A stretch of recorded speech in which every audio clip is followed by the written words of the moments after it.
Hello, everybody. Today we're going to come at you real, and this might be my last post for a little while anyway. The target, the intended audience of this would be mostly men, but anyone really, um, who has to struggle with my will versus God's will. It's been a theme of my life for most of it. Actually, I would just say for all of my life. It's been uh, one of your lessons, right? So, in the esoteric lore, you learn that your life here is a test. There's a lesson you're supposed to learn. There's a prime lesson that you're supposed to learn, among others. And finding that lesson can be challenging if you're not looking for it. In fact, a lot of people are asleep and they're just doing their normal evolution, so to speak. They're just they're just doing their thing. They're gaining their experience by living in the material world in the matter. But some of us, you have a lesson to learn, and part of that is identifying what that lesson is. And the lesson in my life has been to learn how to accept God's will and not my own, and not do what I want to do. And that's that can be very, very difficult. Now, I am not a religious man. I don't follow organized religion. I believe that a lot of organized religion is either intentionally or unintentionally out there for man's own benefit. If not man's own benefit, then if you want to get into the silver tin hat stuff, tinfoil hat, excuse me, then it's placed out there to misdirect and misguide you intentionally, to force you along the herd mentality of just do what everyone else is doing, groupthink, don't want to step out of the herd. And of course, in certain eras of our lives in human history, deviating from the herd, they would kill you. So whether that's intentionally just for man's benefit or something else, putting that there to keep people misguided or to test to see if you will deviate from the norm, I don't know. I'm not religious. I can talk about God's will and God without being a religious man. Because to me, all saying I'm religious just means I follow a religion, which I do not. If there's any religion that I align with the most, it would be a combination of Gnosticism and Buddhism. But God's will, whether I'm religious or not, exists. And there's going to be a lot of you out there who's are going through the same thing. You want something, but you can't have it. It's not in the cards for you. And you have to be able to understand that that means it's God's will. That there's something else that you're supposed to be doing or learning. And that the things you want to do will either distract you from that learning, or they're bad for you, or you're just not ready for that yet. And we don't like to hear those things. But reflecting on where I am now, I can tell you that's true. And I want to lay out all those cards for you to understand. And again, my intended audience are for people in the same type of situation as me. If getting real bothers you and you consider it whining or complaining or whatever, exit stage left. You don't have to stick around, right? This isn't for you. And getting views on my YouTube is honestly not that important to me. If it was, I would have quit a long time ago. If you look down at the view bar, you'll see that this is a message that not very many people care about. So I'm not influenced by views or shock titles or getting paid advertiser revenue or any of that bullshit. This is just me putting my voice out there. So, what is God's will for you in your life? That will vary from person to person, man or woman. You may not care.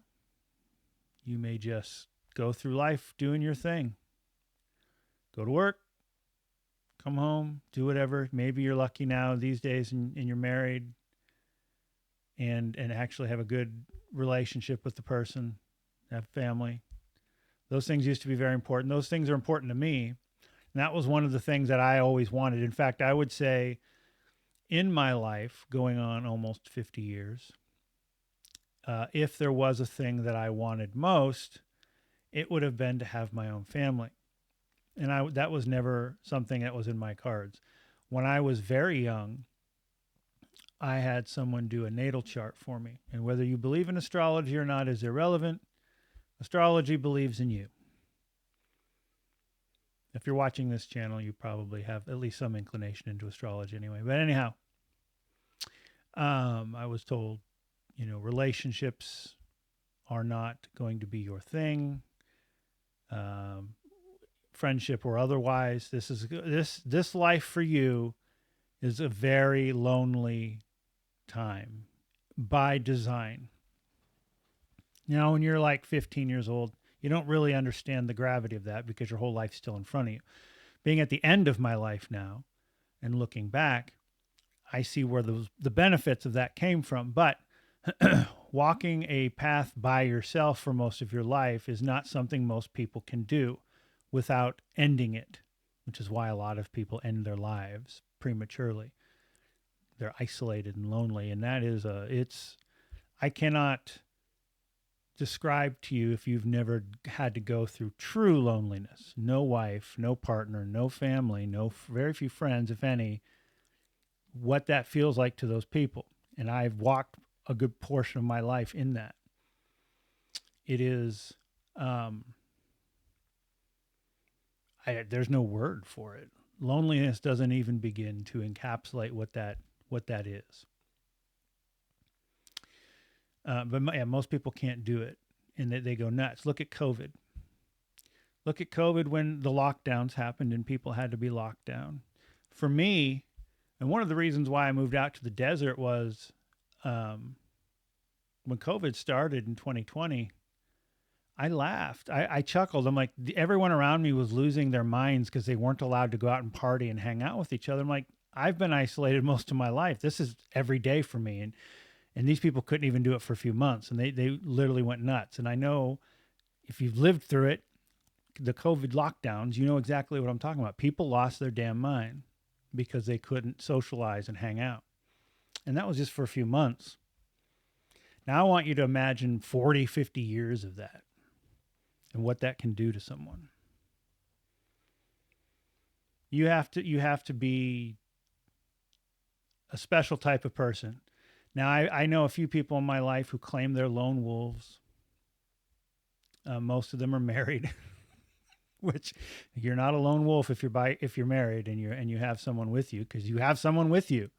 A true lone wolf is a person who is by themselves, and that can that can be painful, but can also be a great teacher.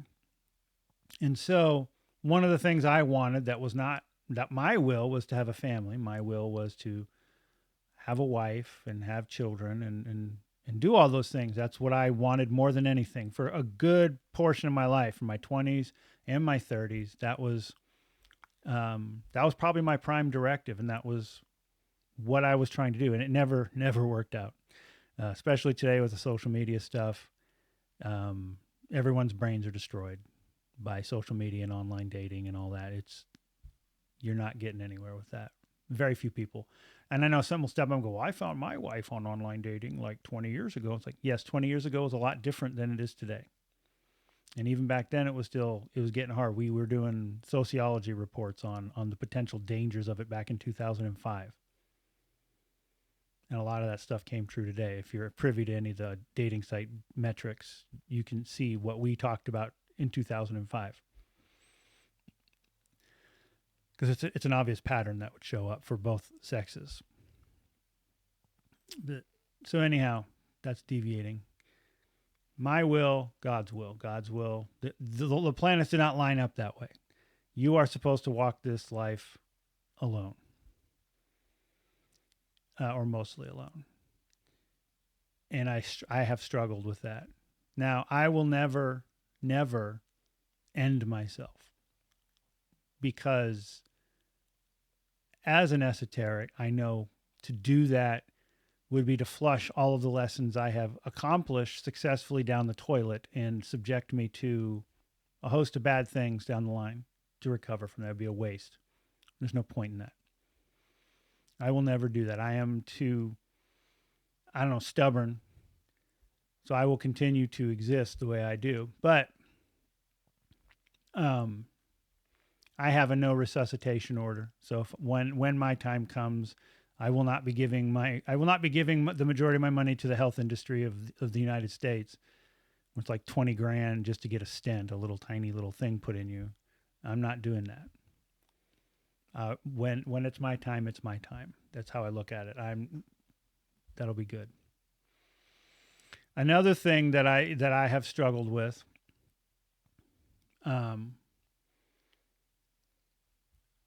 most of my life has been when I want to do something, someone's hand is in my face stopping me, saying, you have to wait, you have to have patience. Having patience is something I've been told since I was like 3 years old. You can't do this yet, you have to have patience. I'm almost 50, and the things I want to do, I'm still told you have to have patience and wait. That can be aggravating, and I see that starting to manifest more and more the older I get, because I see I have less and less time to do the things I want to do in this life.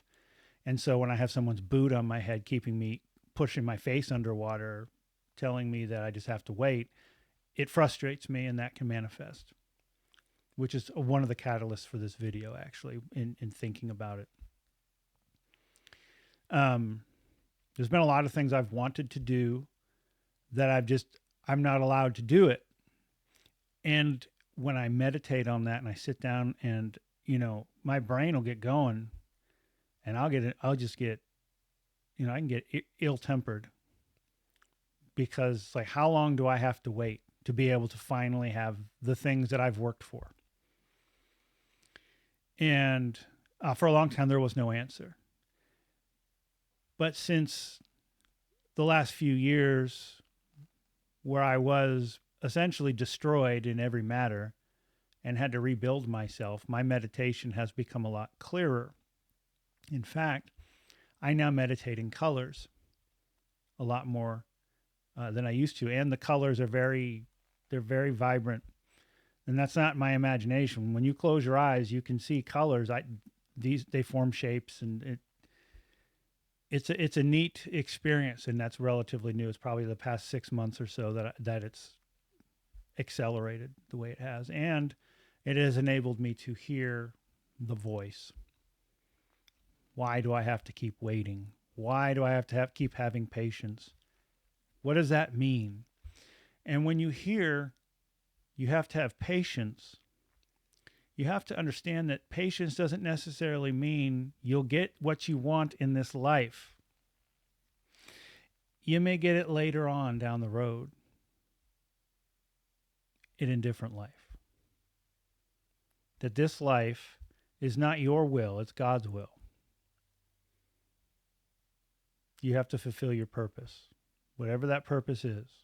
And your purpose may not be the things you want. In fact, I would say that, as I firmly believe that this world is nothing more than a crucible to test you, that it's likely that the things you want are put in your mind as you want them purposely, so that you can learn to live without them and to let go of what you want and go, it is as God wills it.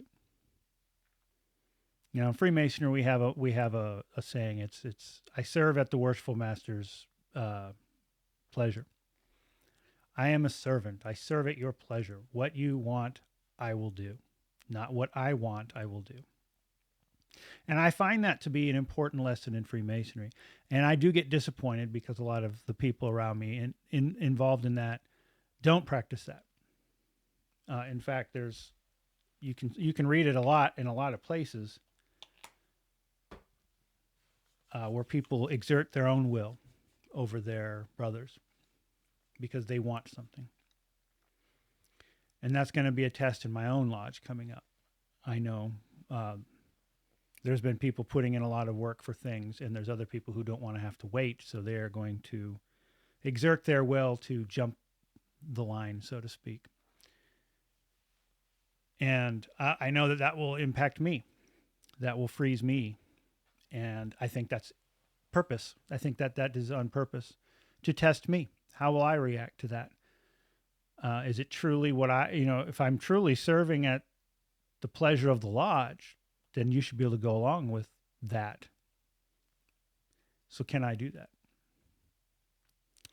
We'll find out. We'll find out. I'm going to do my best, right? So we serve, it is not my will, it is by God's will. So there's things that I've wanted to do professionally that I've had a boot over my head over my whole career. I have served under good leaders and I have served under horrible leaders. And I got to do a little bit of that myself very briefly before the economy tanked, and I did really well. But that's just not something that I see myself being able to do, despite having multiple college degrees and I've done well in my career. But that's not how those things work, and that can bug you. That can rub you wrong. I'm coming up again. I'm on 50. I have no family really. I was excommunicated from my family for not following their religion. I have my daughter. She visits me once a year. But other than that, I don't have anywhere to go should something bad happen to me.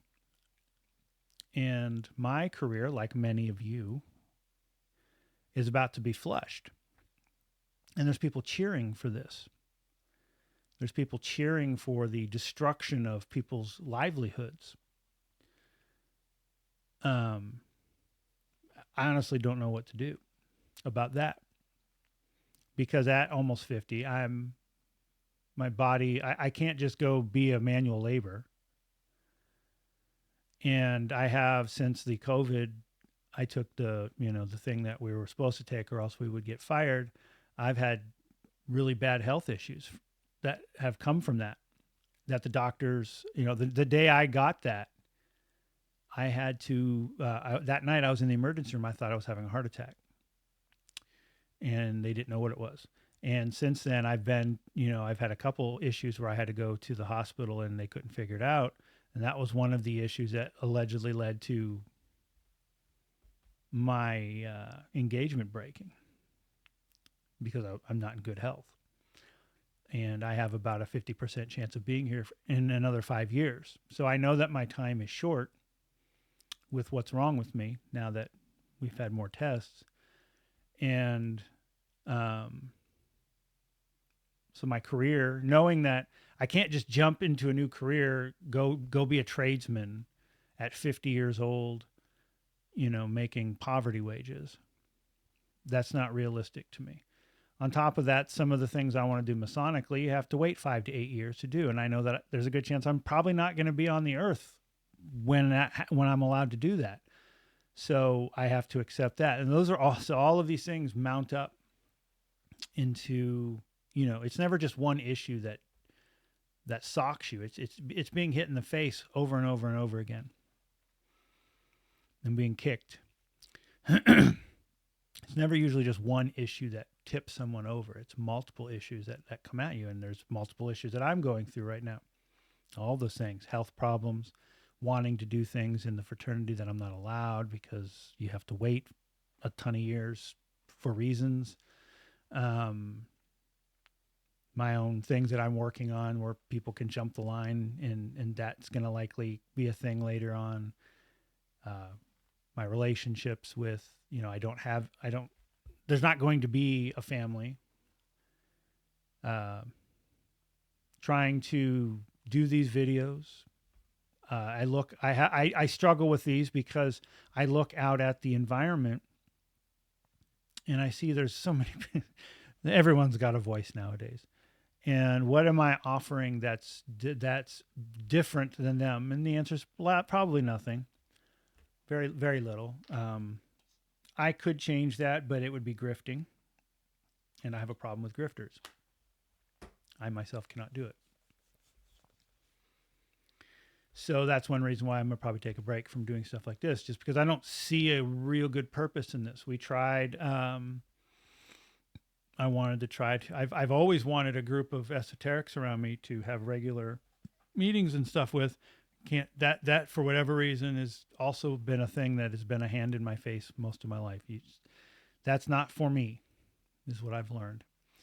And the harder I try, the more, the stronger the hand in my face gets to push me back. So you just have to, you get to a point where it's like, okay, I'm not serving a purpose doing those things. What is my role? And so the voice then says, well, why do you want to do those things? Well, I want to be useful, right? That's the main thing. I want to be useful. Those things don't exist. Well, they exist, but they're gate kept so hard that those are things I want to do as well. And if I can't do those things because I'm being gate kept out, I'm going to create my own thing. But when you create your own thing these days, that's not looked at positively either, unless you're a celebrity. So then again, it goes back. Well, so you just want to be a part of something. Yep. And it goes, remember that reading you had when you were 15? Yep. Yeah. That's why this isn't working. That's not for you. And that can be difficult. And I'm laying out my examples for you to show you what concrete, this is what I'm dealing with. You may have something different that you're dealing with, but it is in a similar vein. You want to do something, whatever these things are, but you keep getting stymied. No, you're not allowed. And so that goes back to the point of the video, which isn't to complain or whine. It's to give you tangible reference points, but it's to understand that it's just not it's not your will. You to advance or to grow, you have to learn to accept what it is that God wants from you in this moment. And maybe all he wants you to do is to grow in silence. There is a Hermetic axiom, which is work in silence. And, it's the shush. And maybe that's what you have to do. Maybe that's what I have to do. And that's what I plan on doing going forward, or doing my best. I always have that push that I want to share this with other people and have a group, because I honestly feel that you get more out of group work than you do with individual work. But that's just not working.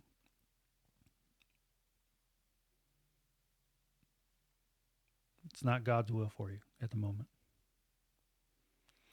So going forward, I have unplugged from social media. I've removed my Facebook. I don't use Twitter or whatever it's called now. I don't mess with that stuff, because all that was a giant megaphone for just people screaming, "Look at me.